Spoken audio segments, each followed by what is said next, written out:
Assalamualaikum warahmatullahi wabarakatuh. Kami dari kelompok 2 ingin mempresentasikan hasil diskusi kami terkait uh, case week 5 dari AKM. Sebelumnya di kelompok kami ada Fahira Denia Utami, ada Nazwa Mahdavikia, ada Zaskia Laura Sandika, dan Reza Rahayu. Mungkin saya izin untuk membacakan case 1 itu ada sales budget preparation. Yang pertama, di sales budget berdasarkan proyeksi awal atau 15.000 unit.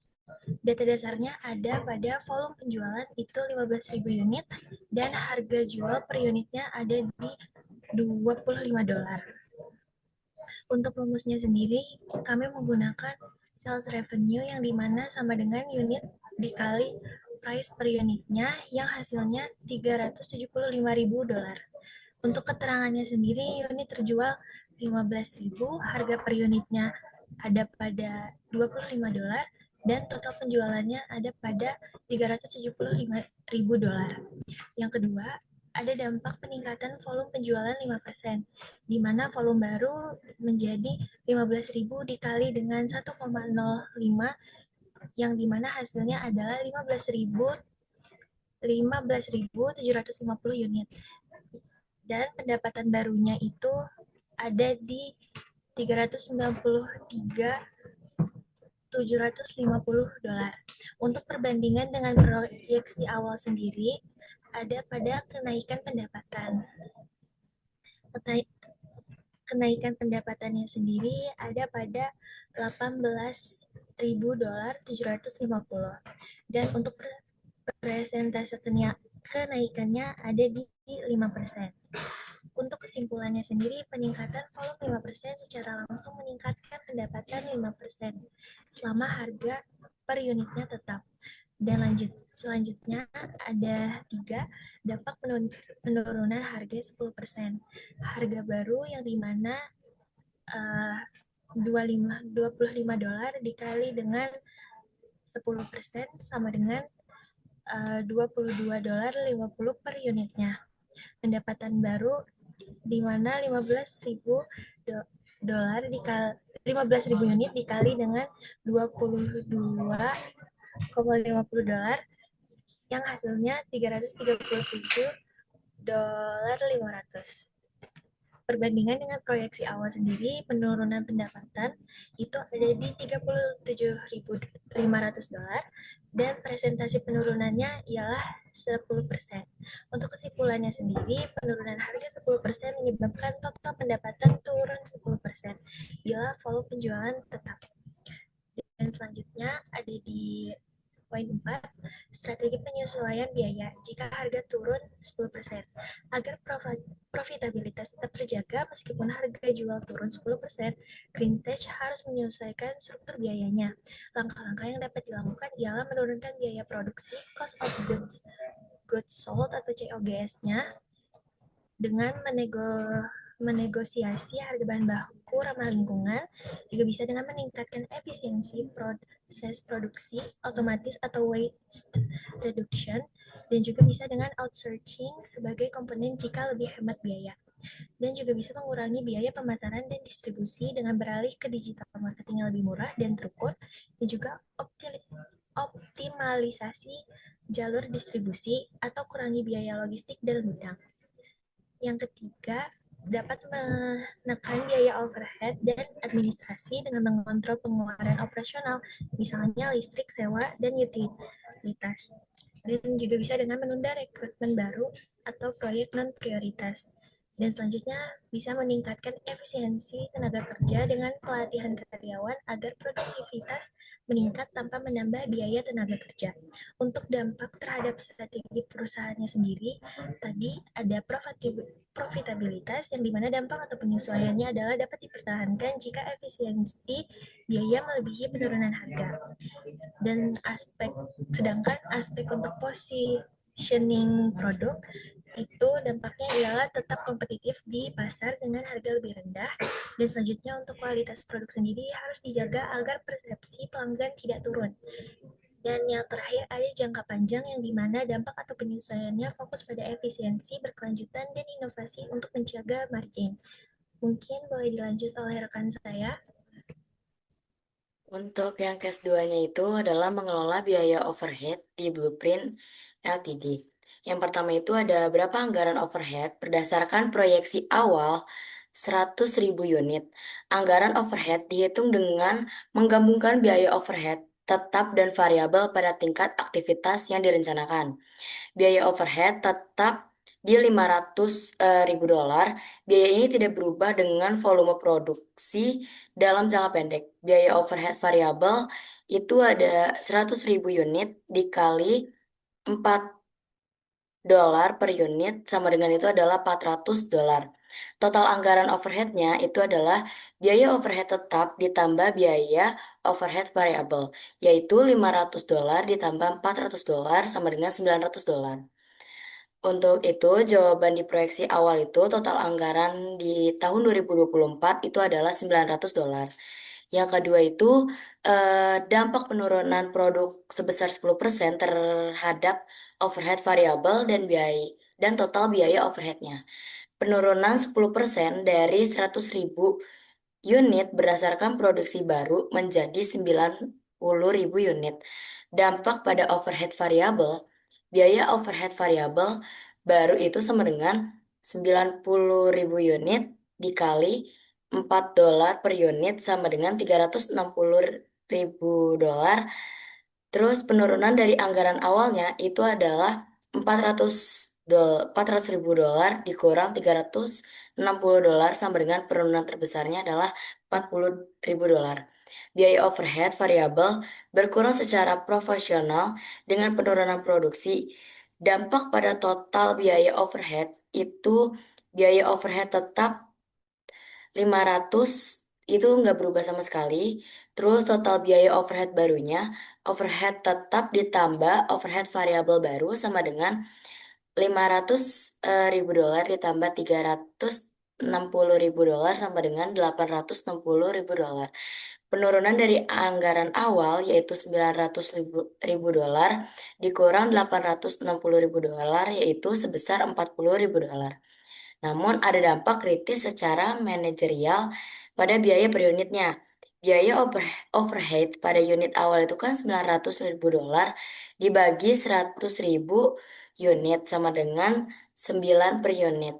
Biaya overhead per unit barunya itu dari 860 dibagi 90.000 per unit itu sama dengan 9,56 dolar per unit. Nah, meskipun biaya overhead turun sebesar 40.000 dolar, biaya overhead per unit meningkat dari 9.000 dolar menjadi 9,56 dolar. Ini karena biaya tetap 500.000 dolar sekarang dibebankan pada lebih sedikit unit, meningkatkan beban biaya pada setiap unit dan berpotensi mengurangi profitabilitas. Terus yang ketiga itu bagaimana sih perusahaan dapat mengelola biaya overhead pada produksi penurunan? Pada volume produksi turun, mengelola overhead menjadi sangat penting untuk melindungi margin. Strateginya itu yang pertama tinjau dan klasifikasi biaya tetap. Biaya tetap diskresioner, identifikasi dan kurangi pengeluaran non esensial terlebih dahulu. Misalnya, mengurangi kampanye pemasaran, perjalanan dinas, hiburan, fee konsultan, dan penundaan pelatihan yang tidak kritis. Biaya tetap komitmen itu ada di negosiasi ulang dengan pemasok dan pemilik gedung untuk pengurangan sewa sementara atau pertimbangkan untuk menyewakan kembali ruang pabrik yang tidak terpakai. Yang kedua, melakukan pembekuan rekrutmen dan pelatihan silang. Cross training, hindari PHK dengan membekukan perekrutan karyawan baru. Latih karyawan untuk dapat melakukan berbagai peran yang meningkatkan fleksibilitas dan efisien dengan ya jumlah tenaga kerja yang lebih sedikit. Terus yang ketiga itu ada inisiatif efisien energi karena utilitas listrik air adalah bagian dari overhead, perlambatan produksi adalah kesempatan untuk melakukan audit energi, mematikan bagian pabrik yang tidak digunakan, dan berinvestasi dalam mesin yang lebih efisien untuk menurunkan tarif overhead variabel jangka panjang. Yang keempat, menggalidayakan aktivitas non-inti. Pertimbangan untuk mengalidayakan fungsi seperti kebersihan, logistik, dukungan TI, ini dapat mengubah biaya tetap kayak gaji dan tunjangan menjadi biaya variabel, sehingga mudah disesuaikan dengan tingkat produksi. Yang keempat, itu pertanyaan detail. Jika harga bahan baku naik 15%, bagaimana Blueprint Ltd dapat menggunakan prinsip-prinsip Lean Manufacturing untuk mengelola kenaikan biaya tanpa mempengaruhi kualitas produksi. Lean Manufacturing berfokus pada menghindari pemborosan mudah untuk menciptakan lebih banyak nilai dengan sumber daya yang lebih sedikit. Ini adalah mendekatkan yang tepat untuk mengatasi kenaikan biaya input dengan cara yang pertama mengidentifikasi dan menghilangkan pemborosan dalam penggunaan bahan baku. Nah, itu tuh untuk agar pemborosan produk cacat dan untuk produksi yang berlebihan. Tindakan ini itu untuk praktik total quality management dan Six Sigma yang ketat dengan meningkatkan kontrol proses yang menggunakan tingkat cacat sisa material produk ulang. Itu perusahaan secara langsung menggunakan lebih sedikit bahan baku per unitnya yang baik. Nah, dampaknya itu meningkatkan kualitas dan konsisten produknya dan mengurangi variasi pada produk akhir. Terus yang kedua ini mengoptimalkan manajemen persediaan. Nah, itu sama juga kayak yang tadi untuk menghilangkan pemborosan persediaan. Nah, ini tuh untuk alih-alih pemesanan bahan baku dalam jumlah yang besar, yang harganya itu sudah naik dan dan penyimpanannya itu nggak banyak ruang. Untuk pemesan dalam jumlah kecil juga bisa lebih sering, ini mengurangi biaya juga, dan meminimalkan resiko bahan rusak atau kadaluarsa. Untuk dampaknya itu, bahan baku bakal lebih fresh untuk penanganan yang lebih sedikit, tetapi juga berkualitas. Terus yang ketiga itu, sederhanakan proses produksi. Ini juga untuk menghilangkan pemborosan dalam proses dan pemborosan gerak. Tindakan ini juga untuk alih nilai, untuk menganalisis seluruh aliran produksi, identifikasi dan hilang langkah-langkah yang tidak diperlukan, mengonsumsi bahan baku tanpa menambah nilai. Terus juga dampaknya itu pekerja yang terstandarisasi mengurangi variasi proses, yang merupakan kunci kualitas yang konsisten dan tinggi. Terus juga ada memberdayakan karyawan. Ini untuk menghargai orang dan perbaikan berkelanjutan. Tindakan ini di mana karyawan lantai produksi didorong untuk memberikan ide untuk menghemat material. Mereka yang paling memahami proses dan sering memiliki wawasan terbaik, sebuah cara yang bisa difokuskan khusus mengurangi konsumen baku bahan. Terus juga untuk dampaknya ini, karyawan terlihat lebih cenderung lebih peduli dalam hasil dan menangkap masalah kualitas yang lebih tinggi. Terus untuk melakukan pemeliharaan preventif itu mesin ini yang tidak terawat lebih mudah macet, rusak, menghilangkan produk yang di luar spesifikasi yang membuang-buang bahan baku. Program pemeliharaan prevensi yang kuat memastikan mesin berjalan efisien dan konsisten. Ini juga berdampak untuk langsung menghasilkan lebih sedikit produk yang cacat dan kualitas yang lebih konsisten. Dengan menerapkan prinsip-prinsip Lean ini secara agresif, Blueprint Ltd dapat mengeluarkan setidak efisien yang setara atau bahkan lebih besar dari kenaikan bahan baku sebesar 15% sehingga dapat mempertahankan struktur biaya dan melindungi margin keuntungan tanpa mengorbankan kualitas produk kertas mereka. Dilanjutkan oleh partner. Selanjutnya yaitu Selanjutnya yaitu case 3 tentang budgeting for marketing expense. Di sini ada perusahaan Fashion Glow yang sedang merencanakan kampanye pemasarannya untuk tahun 2024. Perusahaan berencana mengalokasikan $100.000 untuk pemasaran online dan $50 untuk media tradisional. Namun, terdapat kekhawatiran bahwa anggaran pemasaran online mungkin perlu meningkat sebesar 20% karena kenaikan biaya iklan digital. Pertanyaannya, berapa total anggaran pemasaran untuk untuk tahun 2024 berdasarkan alokasi awal? Untuk menghitung total anggaran pemasaran 2024 berdasarkan alokasi awal, yaitu dengan menjumlahkan pemasaran online dengan pemasaran tradisional. Di sini pemasaran online yaitu $100.000 dan pemasaran tradisional $50. Dengan total awal anggaran pada tahun 2024 itu $150. Yang kedua, itu dampak kenaikan 20% pada biaya pemasaran online terhadap total anggaran. Di sini 20% dikali eh, tarif pemasaran online yaitu sebesar $100.000 sama dengan 20.000. Kemudian $100.000 ditambah 20.000 sama dengan $120.000. Untuk total anggaran baru menjadi $120.000 ditambah $50 dari pemasaran tradisional, kemudian menjadi $170.000. Strategi yang dapat diadopsi perusahaan untuk mengoptimalkan pengeluaran pemasarannya yaitu dapat menggunakan pemasaran berbasis data, kolaborasi dengan influencer mikro, optimalkan frekuensi iklan, serta analisis kinerja saluran. Baik, yang selanjutnya adalah case 4, yaitu menentukan anggaran biaya tenaga kerja untuk pabrik manufaktur, di mana kasusnya di sini adalah Teach memperkirakan akan membutuhkan 50.000 jam kerja untuk memenuhi target produksinya pada tahun 2024. Upah rata-rata adalah $20 per jam, namun perusahaan sedang mempertimbangkan untuk menerapkan otomatisasi yang dapat mengurangi jam kerja sebesar 10%, meskipun membutuhkan investasi awal sebesar $50.000. Kemudian untuk pertanyaan yang pertama, boleh di slide yang pertama. Berapa anggaran biaya tenaga kerja untuk tahun 2024?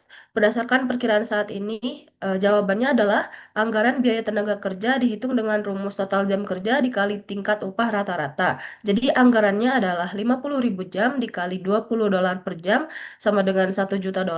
Kemudian nomor 2, apa dampak pengurangan jam kerja sebanyak 10% terhadap biaya tenaga kerja? Jawabannya adalah pengurangan jam kerja sebesar 10% berarti penghematan jam kerja sebanyak 50.000 jam dikali 10% sama dengan 5.000 jam. Kemudian penghematan biaya tenaga kerjanya adalah 5.000 jam dikali $20 per jam sama dengan $100.000. Jadi biaya tenaga kerja setelah otomatisasi akan menjadi $1 juta dikurang $100.000 sama dengan $900.000. Kemudian untuk pertanyaan ketiga, apakah investasi otomatisasi tersebut justified? Faktor-faktor apa yang harus dipertimbangkan? Jawabannya adalah dari segi finansial murni, investasi sebesar $50.000 dapat menghemat biaya tenaga kerja sebesar $100.000 per tahun. Return on investment sederhana adalah sangat baik dengan payback period hanya 6 bulan, yaitu $50.000 dibagi $100.000 sama dengan 0,5 tahun. Namun keputusannya tidak hanya soal angka, faktor-faktor lain yang harus dipertimbangkan meliputi yang pertama biaya pemeliharaan, apakah mesin otomatis membutuhkan biaya perawatan yang tinggi, kemudian kualitas dan efisiensi, yaitu apakah otomatisasi meningkatkan kualitas produk dan konsistensi. Kemudian yang ketiga, kelincahan produksi, apakah mesin baru memungkinkan produksi yang lebih fleksibel. Kemudian yang terakhir, faktor non-finansial dapat dampaknya terhadap moral karyawan, keahlian baru yang dibutuhkan, dan penanganan karyawan yang terdampak. Kemudian kesimpulannya, secara finansial, investasi ini sangat justified. Namun keputusan akhir harus mempertimbangkan semua faktor di atas. Kemudian pertanyaan keempat, pertanyaan terperinci, jika otomatisasi mengurangi jam kerja sebanyak 10%, bagaimana Stilltech dapat menangani karyawan yang terdampak dan apa dampak potensial terhadap moral dan produktivitas tenaga kerja? Jawabannya, yang pertama strategi penanganan karyawan, reskilling dan upskilling, melatih karyawan yang posisinya berkurang untuk mengoperasikan, memelihara, atau memprogram mesin otomatis baru. Ini mengubah mereka dari tenaga manual menjadi tenaga ahli. Kemudian yang kedua, strategi kedua yaitu redistribusi atau penempatan kembali, yaitu memindahkan karyawan ke departemen atau divisi lain yang membutuhkan tenaga kerja seperti kontrol, kualitas, logistik, atau layanan pelanggan. Kemudian yang ketiga, pemerhatian secara sukarela atau pengurangan pensiun dini, yaitu menawarkan paket pesangon yang menarik bagi karyawan yang mendekati masa pensiun atau yang bersedia mengundurkan diri secara sukarela untuk meminimalkan pemutusan hubungan kerja. Kemudian strategi keempat yaitu pembekuan rekrutmen, yaitu mengurangi tenaga kerja secara alami dengan tidak mengganti karyawan yang keluar melalui pensiun atau mengundurkan diri. Dampak potensial pada moral dan produktivitasnya yaitu dampak negatif, karyawan yang tersisa mungkin merasa tidak aman, takut akan gelombang PHK berikutnya dan kehilangan kepercayaan kepada perusahaan. Kemudian untuk dampak positifnya, jika dikelola dengan baik, jika perusahaan berkomunikasi dengan transparan tentang rencana otomatisasi dan menawarkan pelatihan yang jelas, karyawan dapat melihatnya sebagai kesempatan untuk berkembang. Sekian dari case 4, boleh dilanjut. Baik, terima kasih. Mungkin lanjut untuk case 5, anggaran belanja modal atau capital expenditure. Yang pertama, apa manfaat yang diharapkan dari investasi modal ini dalam hal kapasitas produksi? Untuk jawabannya sendiri, manfaat langsung yang diharapkan adalah peningkatan kapasitas produksi sebesar 20%, yang artinya perusahaan memiliki kemampuan untuk memproduksi 20% lebih banyak unit output dengan mesin baru ini yang pada akhirnya berpotensi meningkatkan penjualan dan pendapatan. Yang kedua, apa risikonya jika penjualan tidak tumbuh seperti yang diharapkan? Untuk jawabannya sendiri, sebagai berikut adalah risiko-risiko utama. Itu kapasitas penganggur atau idle capacity, yang dimana mesin yang mahal tidak digunakan secara optimal yang merupakan pemborosan sumber daya. Selanjutnya ada biaya tetap yang tinggi. Investasi ini menambah beban penyusutan atau depresiasi yang besar setiap tahunnya. Jika penjualan tidak cukup, beban ini akan memberatkan laba bersih. Dan selanjutnya ada pengembalian investasi yang rendah atau poor ROI. Perusahaan tidak akan mendapatkan keuntungan tambahan yang cukup untuk menutupi biaya investasi, sehingga investasi tersebut menjadi tidak menguntungkan. Selanjutnya adalah masalah arus kas, yang dimana uang tunai sebesar $1 juta yang dikeluarkan di muka dapat membebani likuiditas perusahaan jika tidak diimbangi dengan peningkatan pendapatan yang cepat. Mungkin untuk selanjutnya dapat dilanjutkan.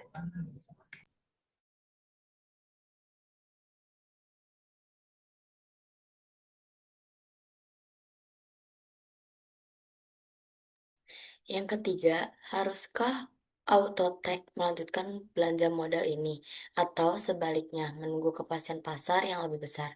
Jawabannya itu adalah mempertimbangkan antara pertumbuhan dan hati-kehatian. Terus alasan untuk melanjutannya itu adalah jika perusahaan yakin dengan proyeksi permintaannya, menunda investasi bisa berarti kehilangan peluang pasar dan membiarkan pesaing perebut pas pangsa pasar. Alasan untuk menunggu, jika kondisi pasar sangat tidak pasti, lebih bijaksananya untuk menunda. Perusahaan dapat melakukan pendekatan terhadap seperti penyewaan mesin atau membeli peralatan bekas untuk menguji permintaan. Keputusan harus didasarkan pada analisis yang mendalam, termasuk analisis break-even dan studi kelayakan pasar. Yang keempat, pernyataan terperinci.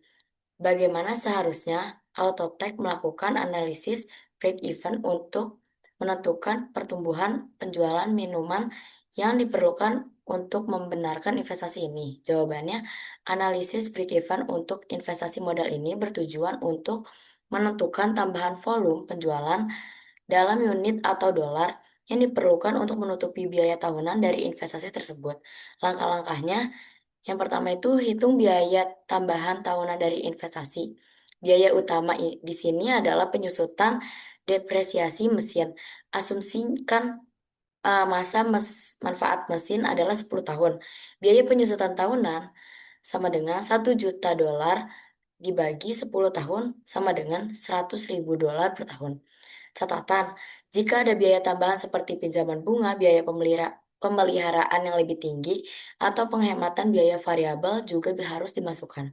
Yang kedua, menentukan kontribusi margin per unit. Ini adalah selisih antar harga jual per unit dan biaya variabel per unit.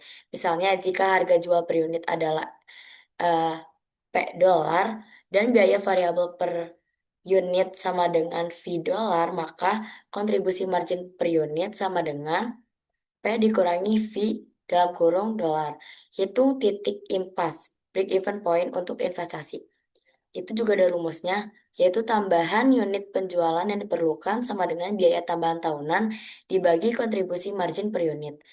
Yang kedua itu adalah dalam dolar, tambahan pendapatan penjualan yang diperlukan sama dengan biaya tambahan per tahun dikurangi, per rasio kontribusi margin.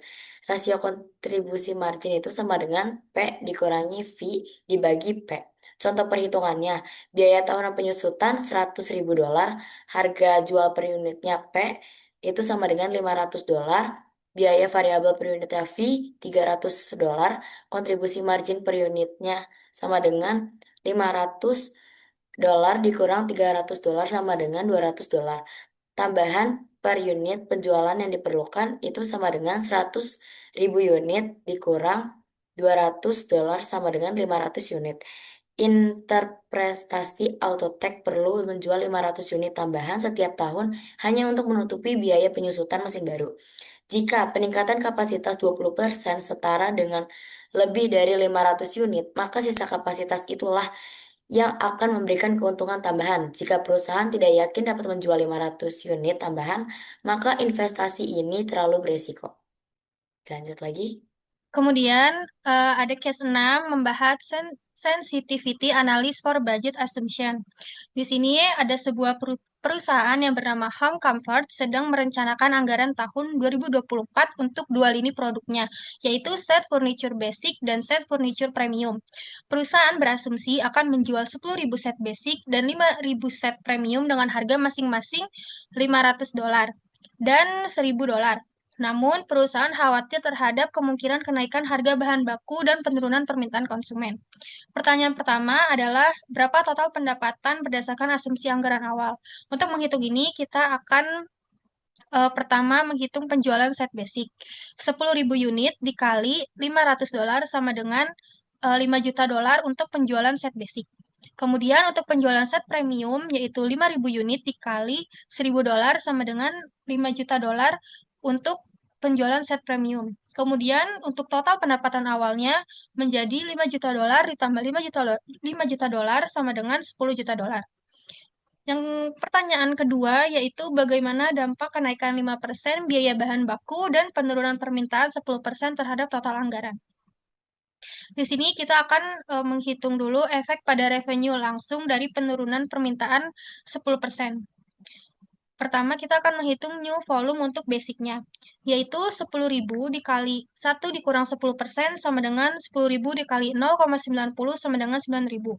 Kemudian untuk new volume premiumnya, yaitu 5.000 dikali 0,90 sama dengan 4.500. Kemudian, untuk menghitung revenue basicnya, yaitu 9.000 dikali 500 dolar sama dengan 9.000 dikali 5 dikali 100 sama dengan 45.000 dikali 100 sama dengan 4.500 dolar. Kemudian revenue premiumnya 4.500 dikali 1.000 dolar sama dengan 4.500 dikali 1.000 sama dengan 4.500 dolar. Total revenue barunya menjadi 9 juta dolar. Kemudian penurunan revenue-nya 10 juta dolar dikurang 9 juta dolar sama dengan 1 juta dolar yaitu 10%. Kemudian selanjutnya yaitu yang B, contoh efek pada biaya material dan margin akan dilanjut oleh rekan saya. Baik, untuk contoh efek pada biaya material dan margin dengan asumsi material cost, eh, asumsi contoh, jika material cost per unitnya adalah $150 untuk basic, 30% dari $500, dan $300 untuk premium, 30% dari $1.000. Skenario awal sebelum kenaikan dan sebelum penurunan demand, yaitu material cost basic sama dengan 10.000 dikali $150 sama dengan 10.000 dikali 150 sama dengan 10.000 dikali 15 dikali 10 sama dengan 150 dikali 10 sama dengan $1.500.000. Kemudian untuk material cost premium, penghitungannya yaitu 5.000 dikali $300 sama dengan 5.000 dikali 300, sama dengan 5.000 dikali 3 dikali 100 sama dengan 15.000 dikali 100 sama dengan $1.500.000. Kemudian untuk total material cost awal yaitu $1.500 ditambah $1.500 sama dengan $3 juta. Kemudian untuk contribution after material, revenue dikurang material awal sama dengan $10 juta dikurang $3 juta sama dengan $7 juta. Setelah 5% kenaikan material dan 10% penurunan demand, new per unit material basic sama dengan $150 dikali 1,05 sama dengan 150 ditambah 7,5 sama dengan $157,50. Kemudian new per unit material premium sama dengan $300 dikali 1,05 sama dengan 300 ditambah 15 sama dengan $315. Kemudian material cost basic sama dengan 9.000 dikali 157,50 sama dengan 9.000 dikali 157,5 sama dengan 9.000 dikali 157 ditambah 9.000 dikali 0,5 sama dengan 1.413.000 ditambah 4.500 sama dengan 1.417.500 dolar. Kemudian untuk material cost premium sama dengan 4.500 dikali $315, eh, kemudian ditambah 4.500 dikali eh, 300 ditambah 4.500 dikali 15 sama dengan 1.350.000 ditambah 67.500 sama dengan 1.417.500 dolar. Kemudian untuk total material cost baru yaitu 1.417.500 dolar ditambah 1.417.500 dolar sama dengan 2.835 dolar. Kemudian untuk contribution after material baru sama dengan revenue baru 9 juta dikurang material 2.835.000 dolar sama dengan 6.165.000 dolar. Kemudian untuk perbandingannya, revenue turun 1 juta dolar, total material cost turun 165 dolar, 3 juta dikurang 2.835.000. Kemudian untuk contribution turun yaitu 835.000 dolar atau 7 juta dikurang 6.165.000. Kemudian intinya, walau biaya material naik per unit naik 5%, penurunan volume 10% mungkin mengurangi total biaya material keseluruhan. Namun, revenue turun lebih besar sehingga margin total menurun. Efek akhir bergantung besar-besaran pada berapa besar proporsi material terhadap total biaya, serta bagaimana biaya lain, overhead, tenaga kerja bersifat fix atau variabel.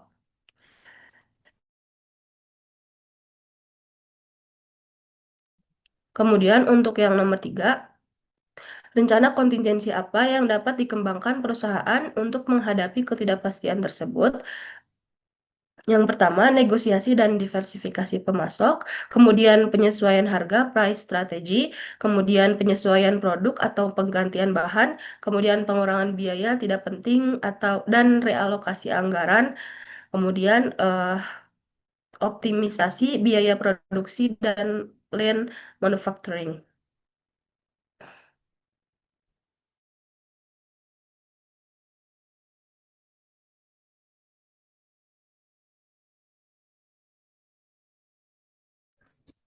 Baik, sekian dari kelompok 2.